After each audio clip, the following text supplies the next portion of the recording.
Hey everyone! Before we jump into today's absolutely beautiful love story, I wanted to share something with you. I've made a decision that I'm really excited about.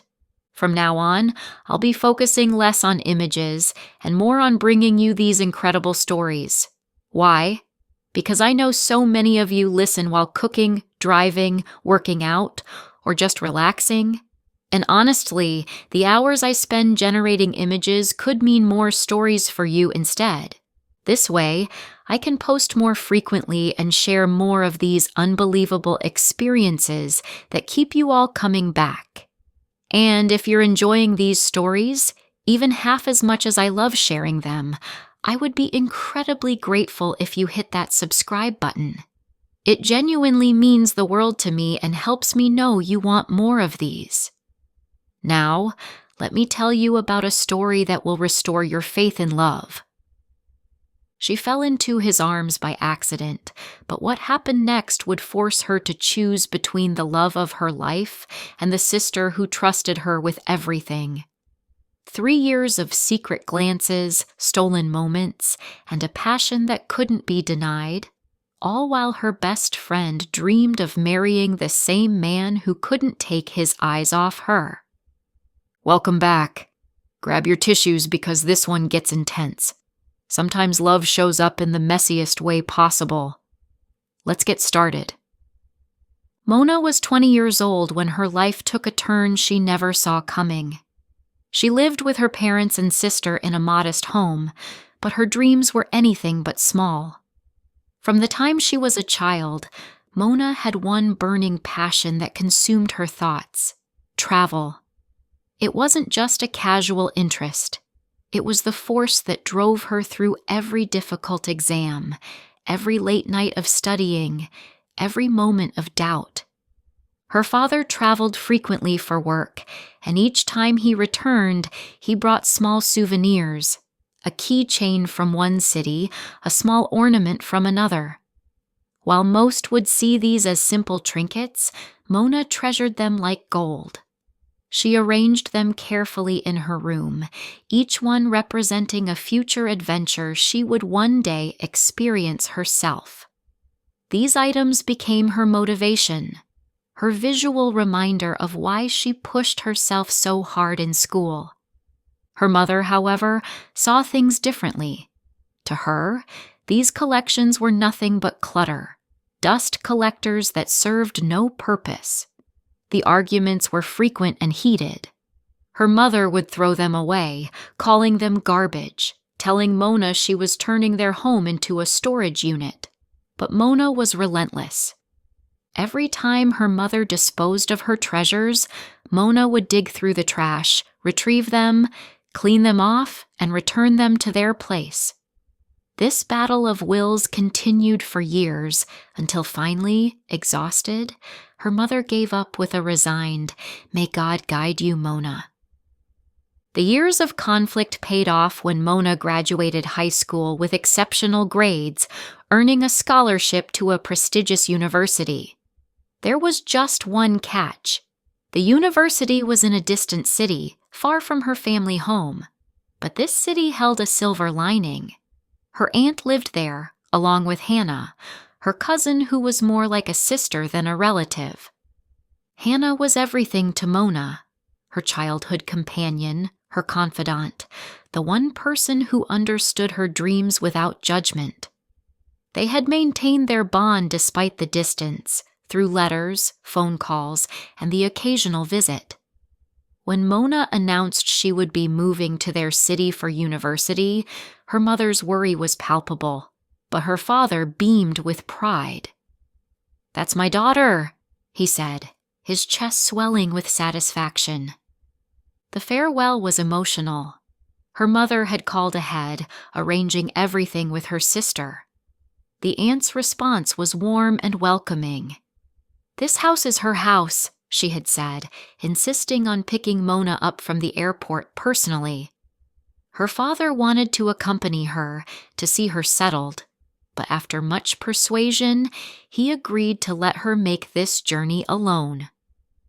The moment Mona arrived, she felt the warmth of belonging. Her aunt had prepared a feast in her honor, and the room they had set aside for her was decorated with such care that Mona's eyes welled with tears. That first night, she and Hannah stayed up until dawn, laughing about old memories, watching movies, talking about everything and nothing. It was as if they had never been apart. The next morning brought new realities. Mona had to register at the university while Hannah went to her job at a prestigious company where she had been working for several years. Her aunt drove Mona to the campus, and as they approached the grand entrance, Mona felt a mixture of excitement and terror. This was it, the beginning of her dreams coming true. When they returned home that afternoon, Mona found Hannah already there, but something was wrong. Her cousin was holding her head, wincing with pain from a severe headache. "If I didn't absolutely have to work today, I wouldn't have gone," Hannah groaned. "I'm exhausted." Mona was confused. "What do you mean? Who are you talking about?" Hannah tried to deflect, asking about the university registration instead, but Mona wasn't easily deterred. She fetched headache medicine and sat beside her cousin with determination. "I'm not leaving until you tell me everything."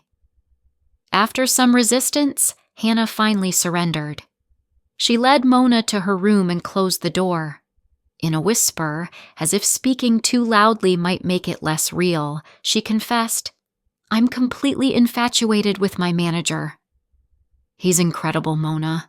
Every woman in the company wants his attention, and I don't know how to make him notice me. I'm terrified someone else will catch his eye first."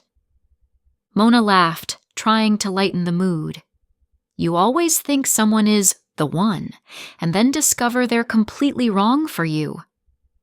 But Hannah's expression remained serious. "This time is different. I fell for him the moment I saw him. I've never felt anything like this before." Their conversation was interrupted by the aunt calling them for dinner, but the seed of Hannah's confession had been planted. Days passed in a blur of classes for Mona and work for Hannah, their schedules rarely aligning. When the weekend finally arrived, Hannah burst into Mona's room with excitement. "Tomorrow I'm taking you to my favorite coffee shop. My friend and I go there all the time, and this time you're coming with us. I have a surprise for you." The next day, Hannah scrutinized Mona's casual outfit with disapproval. "The place is upscale," she insisted, leading Mona to her room. She selected an elegant abaya for her, applied subtle makeup, and when Mona looked in the mirror, she hardly recognized herself. The transformation gave her a confidence she'd never experienced before. The coffee shop was everything Hannah had promised. Warm lighting, soft music, an atmosphere that whispered sophistication.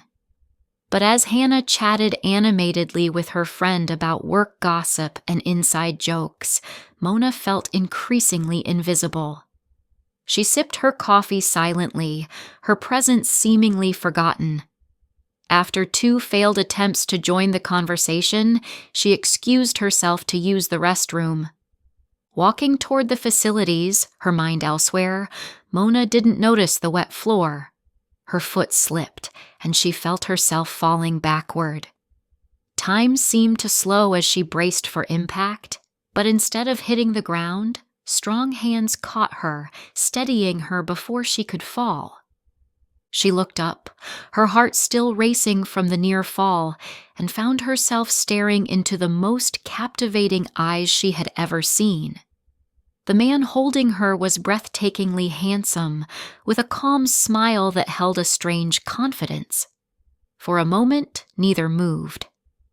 Mona felt the words leave her, her mind blank, except for the image of his face, which seemed to burn itself into her memory. "Are you all right?" he asked, his voice deep and concerned. Mona nodded, unable to form words, and practically fled to the restroom. When she emerged, she saw him again, sitting at a table with another man. Without thinking, she found herself staring, trying to understand the magnetic pull she felt. One of them noticed her gaze, and she quickly looked away, embarrassment flooding her cheeks. Back at their table, Hannah was gesturing excitedly toward the two men. "See that one? That's Khaled, my manager from work." Mona's blood ran cold. The man who had caught her, whose face was now etched in her mind, was the same person Hannah had confessed to loving. She managed only a week, "He seems nice," while Hannah and her friend laughed loudly, obviously trying to attract his attention. The second-hand embarrassment was overwhelming, especially since Khaled seemed completely oblivious to their efforts. Unable to bear it any longer, Mona whispered to Hannah that she wasn't feeling well and wanted to go home. Hannah offered to leave with her, but Mona insisted she stay, knowing how much her cousin wanted to be near Khaled. That night, Mona lay in bed, staring at the ceiling, trying to make sense of the turmoil in her chest. Those eyes haunted her. That moment of connection felt like something out of a dream. But he was off limits. He belonged to Hannah's heart, even if he didn't know it. Days turned into weeks, and Mona threw herself into her studies, trying to forget that moment. But fate, it seemed, had other plans. One afternoon at a mall cafe, while waiting in line to order, she noticed a small boy struggling with a tray too large for his tiny hands. Without hesitation, she approached him. "Let me help you with that," she offered with a warm smile. The boy looked suspicious. "Why are you taking it?" "Just to help you out." "You look tired carrying something so heavy." After studying her face, he finally nodded. "Okay, thank you." She carried the tray, following his directions to a nearby table. As she set it down, she felt eyes on her. Looking up, her heart stopped. There sat Khaled, watching her with an unreadable expression. The boy, she realized with a jolt, must be his nephew. "Is this your table?" she managed to ask the child, though her eyes kept drifting to Khaled. "Yes." "Uncle, this nice lady helped me," the boy announced proudly. Khaled's lips curved into a small smile. "That was very kind of her." The boy looked between them curiously. "Do you know her, uncle?" "No," Khaled replied, his eyes never leaving Mona's face. "But she's clearly very thoughtful." Mortified and confused, Mona quickly excused herself and practically ran back to where Hannah was waiting. She tried to act normal, but her heart was pounding so hard she was sure everyone could hear it. The incident that changed everything came weeks later. Mona was preparing for her final exams when Hannah burst into her room with news that would alter the course of all their lives. "I've been selected as Employee of the Month. There's going to be an award ceremony, and Khaled chose me personally for the recognition." Mona congratulated her warmly, genuinely happy for her cousin's success. Hannah was glowing with joy and insisted Mona come shopping with her for the perfect dress for the ceremony. Despite having exams to study for, Mona couldn't refuse Hannah's pleading. At the mall, Hannah selected an elegant black dress that accentuated her natural beauty. Her happiness was infectious, and Mona found herself smiling despite the strange ache in her chest. After shopping, they decided to rest at a coffee shop in the mall. While Hannah held their table, Mona went to order their drinks.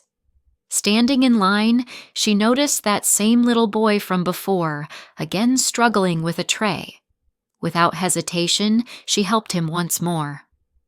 As she set the tray down at his table, she found herself face to face with Khaled again. This time, he was about to speak when the child interrupted, asking innocently if they knew each other. The moment passed, and Mona hurried away, but she could feel Khaled's eyes following her. When exam season ended and Mona emerged from her final test, the last one before graduation, she found an expensive black car waiting at the university gates. Her shock doubled when she realized Khaled was standing beside it and Hannah was waving from the passenger seat. "Get in! Khaled's taking us to the mall," Hannah called out cheerfully. Mona hesitated, every instinct screaming at her to make an excuse and leave, but refusing would seem strange and rude. She climbed into the back seat, hyper-aware of every moment, every glance in the rearview mirror where occasionally she caught Khaled's eyes watching her. The drive felt eternal. Hannah chattered away in the front seat, while Mona tried to make herself invisible in the back. When they finally arrived, Mona rushed to exit the car, but in her haste, her abaya caught in the door. She stumbled, about to fall face first onto the pavement when those same strong hands caught her again. This time, Khaled was so close she could see the flecks of gold in his brown eyes. "You're always falling," he said softly, a private observation meant only for her. "What do you mean?" she whispered back. But before he could answer, Hannah's voice cut through the moment. "Mona! Are you okay?" Khaled stepped back, that small mysterious smile playing on his lips as Mona's face burned with embarrassment. She mumbled a thank you and rushed toward the mall entrance, Hannah calling after her. Inside the mall, they shopped for accessories for Hannah's ceremony. At dinner, Hannah grew serious. "I hope after the ceremony, Khaled will finally see me as more than just an employee. Did you know this is the first time he's ever spent time with me outside of work? And it was only because he was heading to the mall anyway and offered to drive when I mentioned I was going." The revelation stung Mona in a way she didn't want to examine. Hannah continued, "Sometimes I catch him looking at you, and if I didn't know him better, I'd think... But no, that's impossible." She laughed, but there was an edge to it. "Besides, what could he possibly see in you when I'm right here?" The casual cruelty of the comment cut deep. Mona felt anger rise in her throat. What exactly is wrong with me? If I wanted him, I could have him wrapped around my finger. The words had barely left her mouth when she sensed a presence behind her. Turning slowly, her worst fears were confirmed. Khaled stood there, having heard every word. Hannah fell silent, her face flushing. Khaled sat down at their table, his eyes fixed on Mona with an intensity that made her want to disappear. Unable to bear it, she excused herself to the bathroom. Once inside, she splashed cold water on her face, trying to calm her racing heart. How could she face him now? After what felt like an hour but was probably only 10 minutes, she called Hannah. "I'm not feeling well." "I went home." "What? Why didn't you tell me? I would have come with you." No, I wanted you to have time with Khaled." "I'll see you at home." She waited until she was sure they had left their table before emerging. But as she stepped out of the bathroom, a hand grabbed her arm, pulling her into the men's restroom. She started to scream, but a hand covered her mouth. When she looked up at her captor, she found herself staring into Khaled's face. "Please," he said quickly, removing his hand. "I'm sorry. I didn't mean to scare you. I just needed to talk to you alone." "This is inappropriate," Mona said, her voice shaking. "Someone could see us." I know. But I can't wait anymore." He ran his hand through his hair, clearly agitated. "Let's go somewhere we can talk properly." Against her better judgment, Mona followed him to a quiet restaurant section of the mall. He chose a secluded table, and for a moment they sat in silence. He seemed to be struggling with words, turning his hands over and over on the table. Finally, He looked up at her, his eyes full of an emotion that took her breath away. "I've been waiting years for this moment, Mona.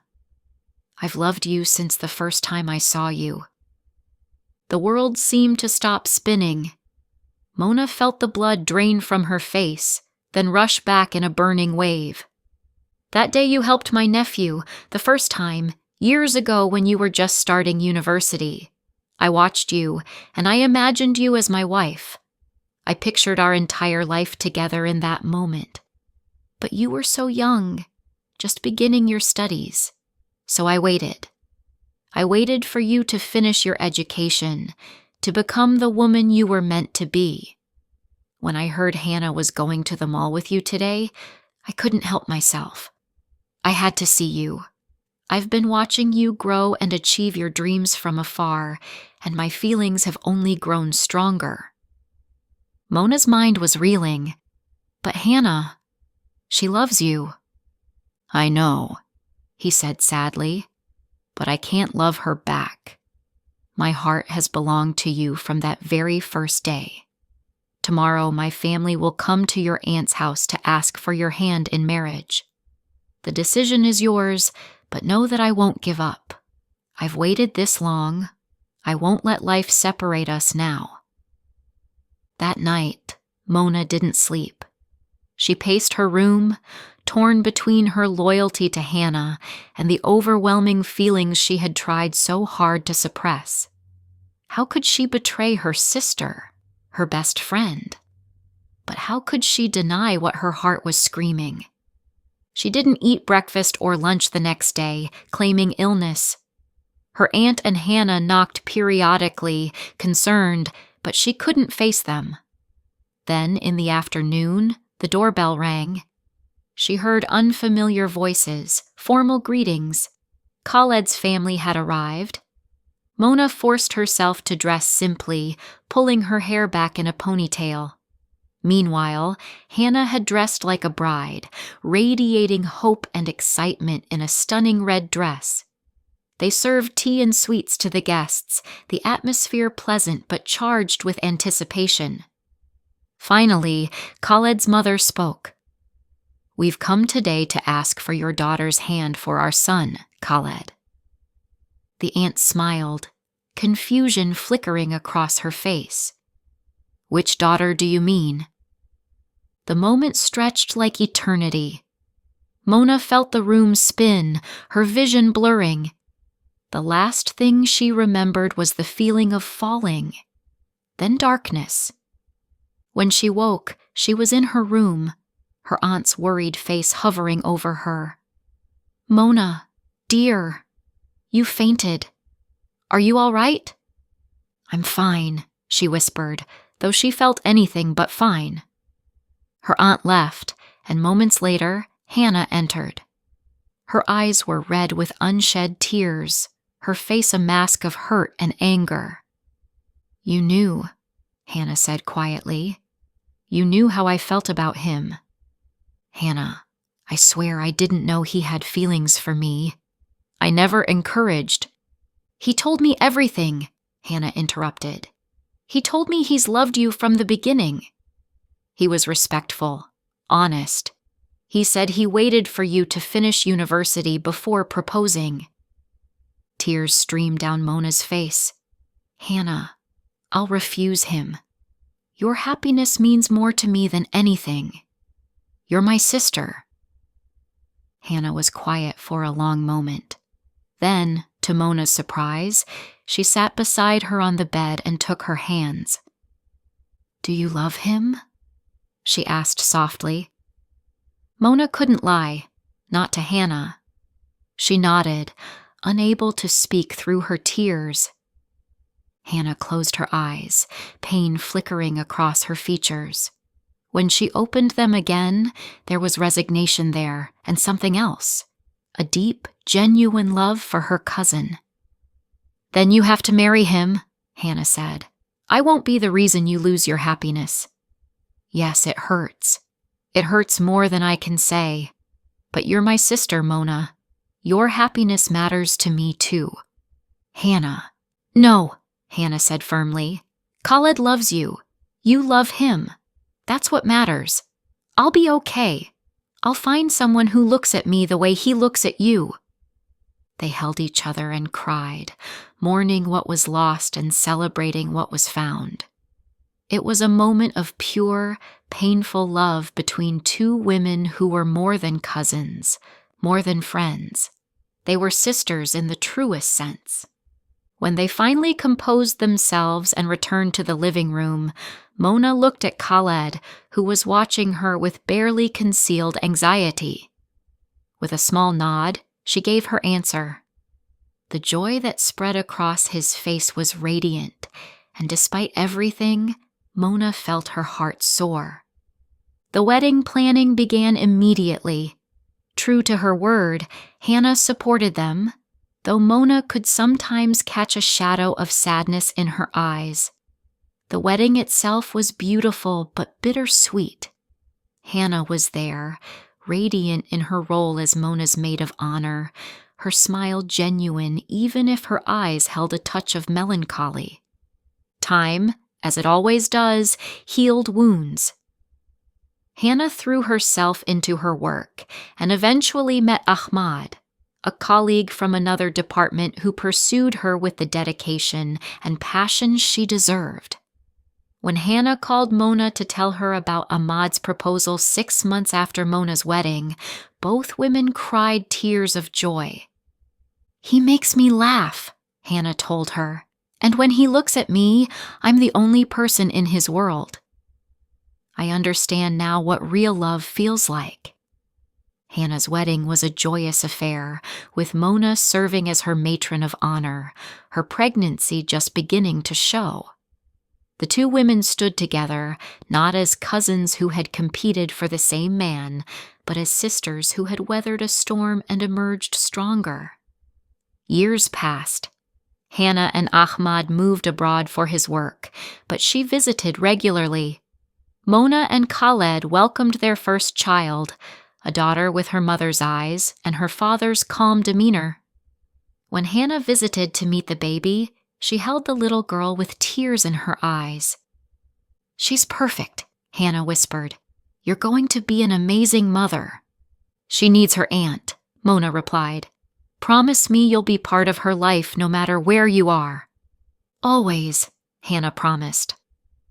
One evening, years later, as Mona watched Khaled play with their daughter in their garden, she reflected on the journey that had brought them here. The path had been painful, complicated, filled with difficult choices.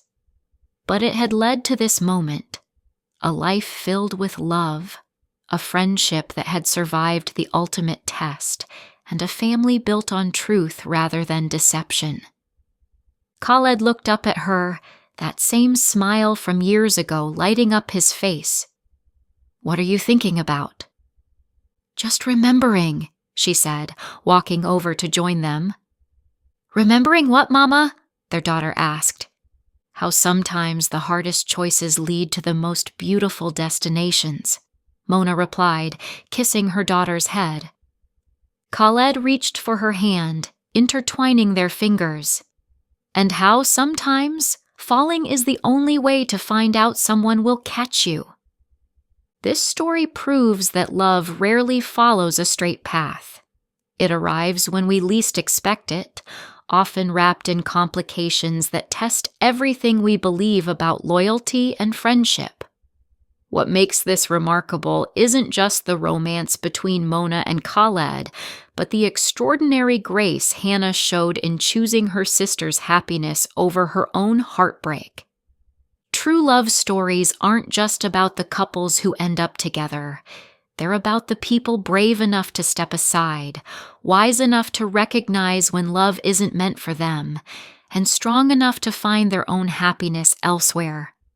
Sometimes the greatest act of love is letting go. Have you ever had to choose between love and loyalty?